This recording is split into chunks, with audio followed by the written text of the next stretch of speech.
कैसी कैटेगरी के राष्ट्रपति हैं जो क्या बोलते हैं उन्हें खुद भी नहीं पता और उनके देश में भी इसीलिए प्रतिक्रिया होती है, वो आलोचना के अक्सर शिकार होते हैं। हमारे साथ एक और खास मेहमान जुड़े हैं। अनिल सर भी हमारे साथ लगातार हैं, हमें समझाने की कोशिश कर रहे हैं क्या मायने हैं। हमारे साथ मेहमान जुड़े हैं, फॉरेन डिप्लोमेट हैं अशोक सज्जनहार। बहुत स्वागत है आपका सर। सर, जानना चाहेंगे कि ये जो बयान लगातार अब बदल रहे हैं, कल से लेकर आज तक उनके सुर बदल रहे हैं। ट्रंप कभी गुस्से में नजर आते थे भारत के खिलाफ, लेकिन आज बहुत नरम दिल नजर आ रहे हैं। क्या प्रतिक्रिया आपकी, इसके क्या मायने निकाल रहे हैं आप? देखिए, हमको तो ये देखना है जो उतार चढ़ाव भारत और अमेरिका के संबंधों में पहले भी आते रहे हैं, और क्योंकि इतने घनिष्ठ संबंध हैं तो कुछ ना कुछ ऐसी बातें होती रहेंगी। परंतु अभी जो टैरिफ को लेकर जैसे शब्दों का प्रयोग किया गया है, जैसे वहां से न केवल राष्ट्रपति ट्रंप द्वारा जो उन्होंने कल अपना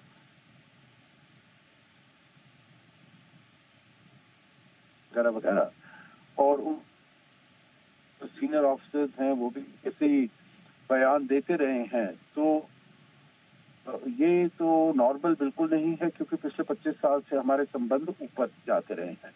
परंतु भारत का जो रवैया रहा है, बहुत ही मेजर्ड टोन में, बहुत ही बैलेंस टोन में हमने उसका उत्तर दिया है। ये नहीं कि आपने एक वहां से आवाज आई तो उसका जवाब हमने दे दिया। नहीं, हमने बहुत संयम से बात किया है, क्योंकि हम जानते हैं ये जो रिश्ते हैं, ये एक जैसे मूल्यों के लिए, दोनों डेमोक्रेसी है, दोनों ह्यूमन राइट्स को बिलीव करते हैं, दोनों प्लूरलिस्टिक सोसाइटीज हैं, तो और दोनों के हित भी मिलते हैं, साझा हित हैं, साझा इनके मूल्य हैं, वैल्यूज हैं।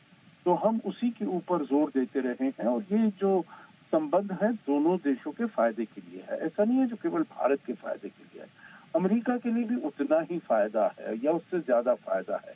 तो इसलिए हम बहुत संयम से बात करते रहे हैं, और मैं समझता हूं जो ये संदेश राष्ट्रपति ट्रंप को गया होगा, और उनके जो और सलाहकार हैं, पीटर नवारो, स्कॉट बेसेंट और हार्वर्ड लुटनिक जैसे जो लोग हैं, उनको भी ये संदेश गया होगा, जो हमको दोनों देशों को ये देखना चाहिए जो कहाँ कहाँ हम सहयोग कर सकते हैं, और उस सहयोग को हमें आगे बढ़ाना चाहिए। और इसके ऊपर भी, टैरिफ के ऊपर, व्यापार के ऊपर भी, जो भारत की क्या रेड लाइंस हैं, लाल रेखाएं हैं, जहां पर हम बिल्कुल भी अपने पोजीशन से हम नहीं हट सकते। हमने और बहुत क्षेत्रों में उनकी जो डिमांड्स हैं उनको एकोमोडेट करने का प्रयास किया है, परंतु कुछ ऐसे क्षेत्र हैं, कृषि है, डेयरी है, जीएमओस है, वगैरह वगैरह, जिसको स्मॉल स्केल इंडस्ट्री के जो वो हैं,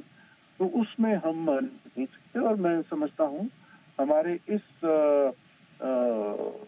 नीति, इस पॉलिसी से जो हमने बताया है, तो उससे उनको समझ आ गया होगा। आगे चलते हुए हमारी बातचीत है वो एक सकारात्मक रिजल्ट पर हमको जल्दी ही ली जाएगी। जी बिल्कुल। तो भारत ने लगातार संयम बरता है और ये संयम बरतने का ही नतीजा है कि ट्रंप अब बदलते नजर आ रहे हैं। भारत को लेकर के उनका रुख बदलता नजर आ रहा है।